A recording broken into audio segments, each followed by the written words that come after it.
Pagi, saudaraku. Shalom semuanya. Kemarin kita belajar tentang NPD di dalam gereja, ya. Ini masih di dalam gereja, tapi lebih spesifik di dalam NPD di dalam pelayanan. Saudaraku, konteks NPD atau narsistik rohani itu sering tidak muncul dalam bentuk kasar di awal, tapi seringkali justru sering dibungkus dengan kerohanian, pelayanan, seakan-akan visi Tuhan. Tapi di dalamnya tetap sama. Pusatnya adalah tentang dirinya sendiri, bukan Kristus. Kenapa saya buat renungan begini, saudaraku? Supaya kita mengerti bahwa seringkali kita ini bersama-sama melayani dengan orang-orang yang memiliki gangguan jiwa NPD ini. Atau mungkin kita sendiri yang sedang mengalami NPD ini tanpa kita sadari. Maka dengan renungan-renungan begini mungkin bisa membuka pemikiran kita dan cek diri kita masing-masing. Apakah mungkin aku sendiri yang NPD atau teman-teman pelayananku begini? Dan what should we do? Apa yang harus kita lakukan supaya kita bisa membantu pelayanan pekerjaan Tuhan ini tetap berjalan baik dan nama Tuhan dimuliakan? Karena mengingat pelayanan dari kutub utara sampai kutub selatan seluruh dunia ini, banyak orang narsis yang akhirnya memporak-porandakan pelayanan. Betul apa enggak? Pasti betul kan? Kalau Bapak Ibu saudara-saudari yang sudah terjun dalam dunia pelayanan, Anda pasti tahu. Gitu loh, ya. Saya landasi dengan Matius 23:12 yang berkata, barang siapa meninggikan diri, ia akan direndahkan. Itu kata Yesus. Dan kata Paulus 2 Timotius 3:2 berkata, manusia akan mencintai dirinya sendiri. Paulus mungkin punya pandangan tentang masa depannya.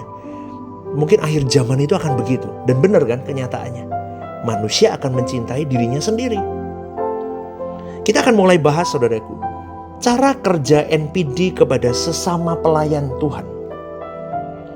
Orang narsis rohani itu sulit lihat rekan pelayanannya lebih maju. Wah, itu gak bisa, saudaraku. Kalau teman pelayanannya lebih maju, itu ancaman buat dia. Jangankan lebih maju, gak maju aja jadi ancaman, jadi saingan. Atau kalau memang teman pelayanannya gak pintar, biasanya dipakai jadi alat untuk mendukung kenarsistikan dirinya. Dijadiin alat, biasanya begitu. Coba teman-teman lihat deh. Kalau ada orang-orang begitu, jadi ada teman-temannya yang lemah tuh ya, mulai dikontrol sama dia. Itu orang narsis. Dan dia biasanya kalau lihat temennya ada yang lebih pintar di pelayanan, wah dia gak bisa. Kenapa? Dia gak bisa bersuka cita lihat orang lain lebih hebat dari dia. Apalagi kalau diam-diam bertumbuh, tambah hebat, tambah bagus, tambah dipakai sama pemimpinnya. Gembalanya semakin mempercayakan banyak hal, habis itu orang. Teman pelayannya pasti akan dicari titik lemahnya. Dan dia model begitu. Orang narsis akan banding-bandingin pelayanannya. Kenapa? Karena dia butuh panggung, saudaraku. Harus dia the number one. Karena dia butuh pengakuan. Itu makanannya. Apalagi kalau sudah lakukan segalanya dan kamu tidak hargai sebagai pemimpin. Habis. Dia bisa tersinggung, dia bisa marah besar. Itu ciri-ciri dari seorang narsistik kepada sesama pelayan Tuhannya. Di depan orang lain dia bisa tampak rendah hati loh. Tapi di dalam hati ada kebutuhan besar untuk dikagumi. Dia dalam hati kecilnya kalau boleh ngomong begini, aku terbaik loh. Hargai aku, hormati aku dong. Beri aku pujian, aku lapar akan itu. Nanti ya saudaraku, itu gambarannya. Nanti kalau ada pelayan Tuhan yang lebih disukai orang lain, gembalanya, lebih disukai gembalanya, atau lebih disukai jemaat lain, dia mulai bangun opini tentang orang yang maju itu. Dia mulai membuka kekurangan orang itu. Apalagi, dia mulai menciptakan kubu-kubu terselubung yang tidak diketahui orang lain. Ini mirip dengan cerita Absalom. Ingat ya saudaraku, cerita Absalom yang mencuri hati banyak orang Israel, pelan-pelan dikumpulin suruh ikut kubunya dia untuk menyerang bapaknya si Daud itu. Itu yang pertama. Yang kedua, cara kerja NPD kepada gembalanya, kepada pemimpinnya. Di awal saudaraku, orang NPD itu akan kelihatan loyal sekali. Aktif ya, ringan tangan, cepat bantu. Wah, seolah-olah dia mengerti visi gereja, mendukung visi gereja. Tetapi loyalitas itu kalau teman-teman lihat ya, itu seringkali bersyarat. Bukan seringkali, pasti bersyarat. Dan syaratnya apa? Dengar baik-baik. Syaratnya adalah orang narsis kepada pemimpinnya. Syaratnya adalah selama saya dihargai. Garis bawah ini. Selama saya dihargai. Jadi ketika dia tidak dipilih, tidak dihargai, tidak dipromosikan, tidak diberi panggung, kehendaknya dibatasi, ditegur pula. Waduh, itu akan muncul yang namanya sakit hati, saudaraku. Teriak-teriak itu pasti. Itu kayak orang sudah hilang kewarasannya. Sakit hati. Dia akan mulai manipulasi, dia akan mengumpulkan simpati banyak orang. Dan dia akan melakukan pemberontakan tersembunyi. Itu di awal-awal dia akan begitu. Ketika ditabrak, ya, dia akan mulai muncul itu. Mereka sulit tunduk karena ego mereka sebenarnya ingin memimpin, bukan dipimpin. Maka kalau pemimpinnya atau gembalanya tidak bisa mengikuti maunya dia akan mengadakan pengumpulan simpati untuk menggulingkan pemimpin ini. Maka secara psikologis, saudaraku, saya mau katakan begini. Narsisme itu sangat sulit menerima koreksi. Gembalanya, pemimpinnya tuh ngasih koreksi nggak bisa sama dia. Karena kenapa? Karena koreksi itu dianggap nyerang dia, nyerang identitas dirinya. Akhirnya ketika pemimpinnya atau gembalanya mengkoreksi, mereka akan memutar balik fakta. Dengar ini poinnya biasanya. Yang pertama, semua fakta akan diputar balik. Dan yang kedua, dia akan memainkan posisi korban. Dan yang ketiga, dia akan membuat dirinya paling tersakiti.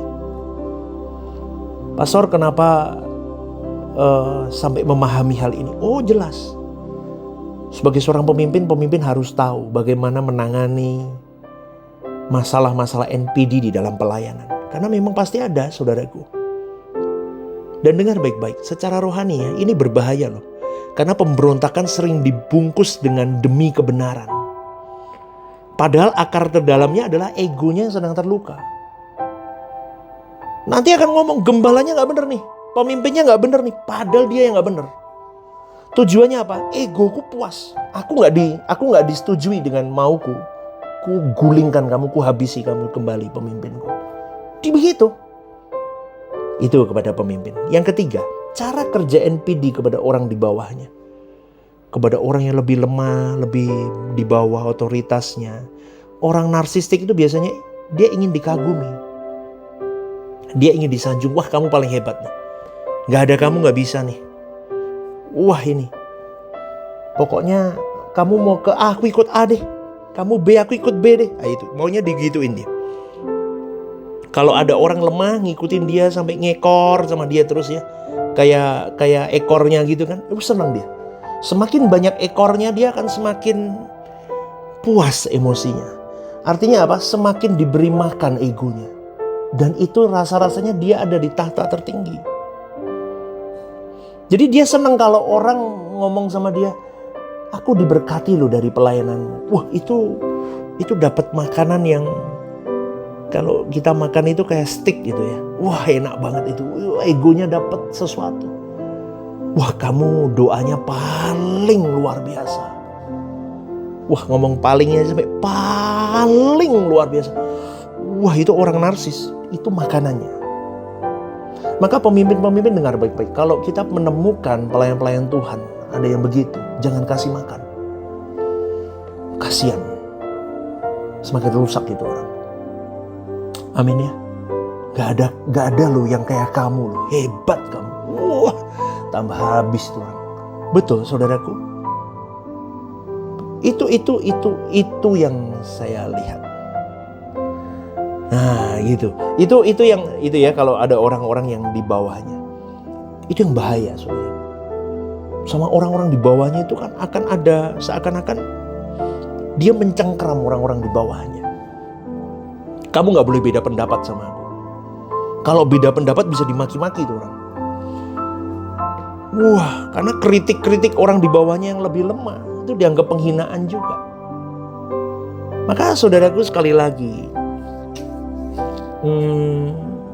dari renungan-renungan begini kita introspeksi diri kita juga sendiri.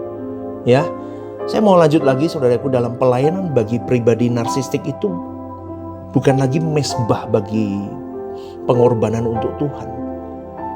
Tapi pelayanan bagi orang narsis itu menjadi sumber identitas diri. Aku melayani untuk aku, dipuji, diagungkan, dihormati, dianggap penting, punya pengaruh, terlihat rohani. Bahaya saudaraku, akhirnya dia lebih mencintai posisinya daripada Tuhan. Dia lebih mencintai panggungnya daripada Tuhan. Dia lebih takut kehilangan jabatannya daripada kehilangan Tuhan. Itu biasa orang-orang begini aktif di depan.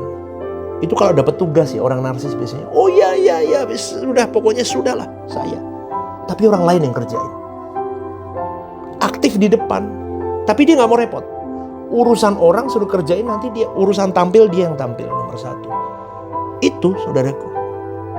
Dan biasanya orang narsis miskin doa pribadi.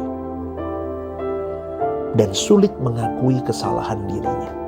Kenapa? Karena dia sibuk mempertahankan citra dirinya. Nanti kalau pelayanannya berhasil, semua keberhasilan itu harus mengarah ke dia. Iya aku, karena aku nih. Tapi kalau gagal, dia lempar kesalahan ke banyak orang. Ini sebabnya Yesus sangat keras terhadap kemunafikan rohani para ahli-ahli Taurat dan orang-orang Farisi. Ini gambaran saudaraku. Dan bagaimana cara mereka mempengaruhi orang lain supaya sepaham dengan dirinya. Ini bagian paling berbahaya saudaraku, dengar baik-baik. Pribadi narsistik jarang menyerang secara frontal di awal. Mereka bekerja perlahan, mereka bangun kedekatan emosional, kelihatannya baik. Nanti mulai curhat-curhatan, mulai. Kemudian mulai dari curhat-curhat merasa eksklusif kan? Mulai menciptakan rasa eksklusif. Lanjut akhirnya, buat orang ini merasa lebih mengerti keadaannya. Wah, ini orang ngerti keadaanku. Nah, kalau udah begitu, ini sudah mulai terkunci orang-orang ini.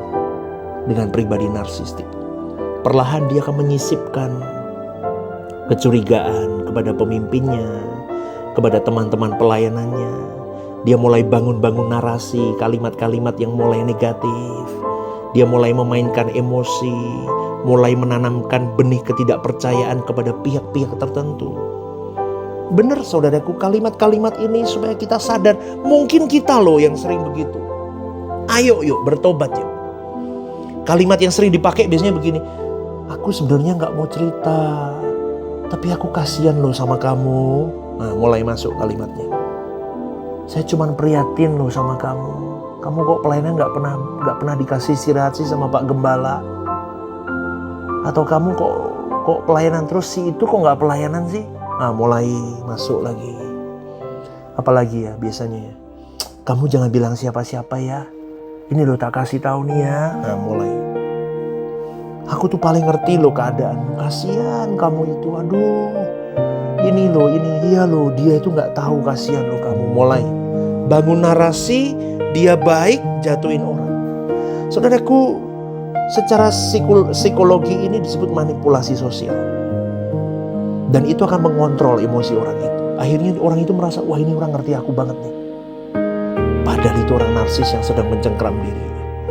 Secara rohani saudaraku, ini adalah pekerjaan daging yang memecah tubuh Kristus secara halus.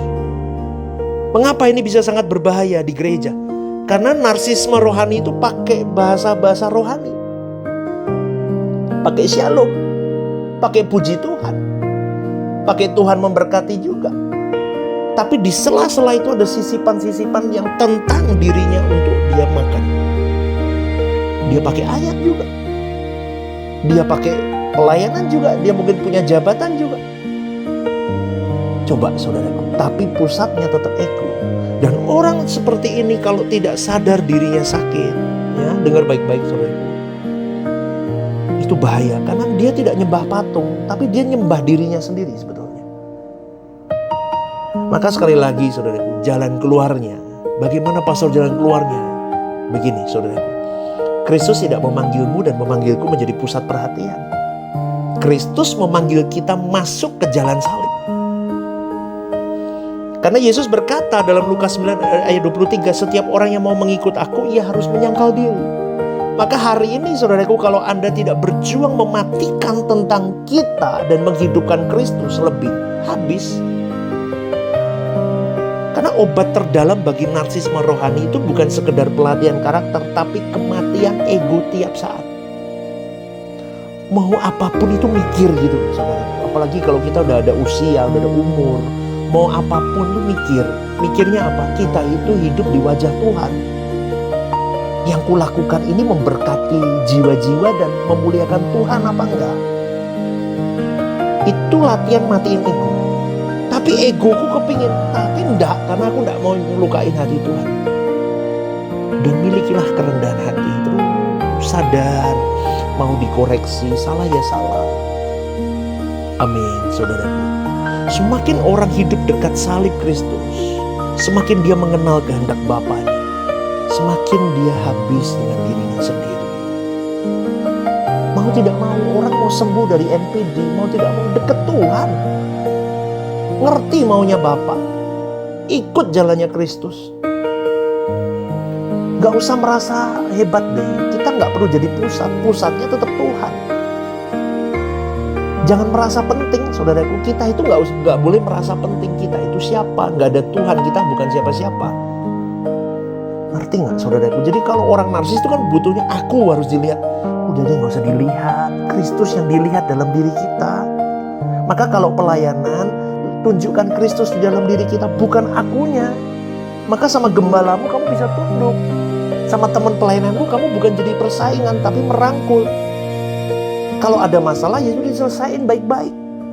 Jangan dibikin ribut. Tambah ribut, tambah panas, dibakar lagi pakai bensin. Itu orang narsis. Amin, saudaraku.